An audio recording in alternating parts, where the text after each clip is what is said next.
আজকে রাত্রেবেলায় রান্না করতে এসে দেখি ঘরের মধ্যে কিছুই নেই।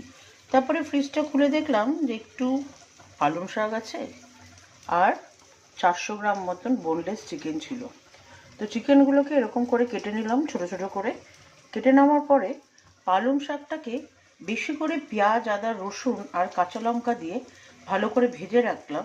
ভেজে এবার এটা মিক্সিতে পেস্ট করব।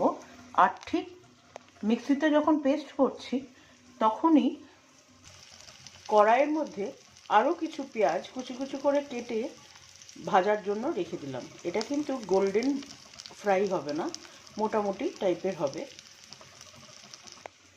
মিক্সিতে ভেজে রাখা পালং শাক, পেঁয়াজ, আদা, রসুন, কাঁচা লঙ্কাটাকে ভালো করে পেস্ট করে নিলাম। এরপরে এই কেটে রাখা মাংসগুলোকে এই পেঁয়াজ ভাজার মধ্যে দিয়ে দিলাম।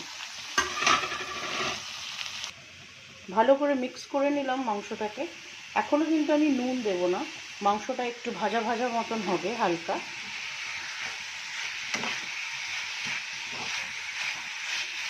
একদম অন্যরকম পদ্ধতিতে আজকে একটা চিকেন করছি। বাড়িতে চিকেন হলে অটোমেটিক রুটি টুটি সব নিমেষে উবে যায়। আর শীতের সময় গরম গরম খাবার খেতে কার না ভালো লাগে বলুন। তাই একটুখানি চেষ্টা করি গরম গরম পরিবেশনও করতে। তাই আজকে এই নতুন রকম পদ্ধতিটা নিয়ে এলাম। করে দেখবেন, মনে হচ্ছে তো আঙুল চেটে খাবেন। আমার তো খুব ভালোই লাগে। দেখতে থাকুন কী করছি। মাংসটাকে সেদ্ধ করার জন্য এই 3-4 মিনিট মতন এরকম ঢাকা দিয়ে অল্প ফ্লেমে দিয়ে রাখলাম। চিকেনটা যখন সেদ্ধ হয়ে এসছে ঠিক সেই সময় মিক্সিতে পেস্ট করে রাখা পালং শাক, পেঁয়াজ, রসুন, কাঁচা লঙ্কা, আদা যেটা ভেজে আমি পেস্ট করলাম সেটা আমি মিশিয়ে দেবো। বাচ্চারা শাক খেতে ভালোবাসে না ঠিকই, কিন্তু এইভাবে কখনো রান্না করে দেখবেন, বারবার খেতে চাইবে, বারবার। এইটা আমি গ্যারেন্টি দিয়ে বলতে পারি। অবশ্যই একটু চেষ্টা করবেন এইভাবে করে খাওয়াতে।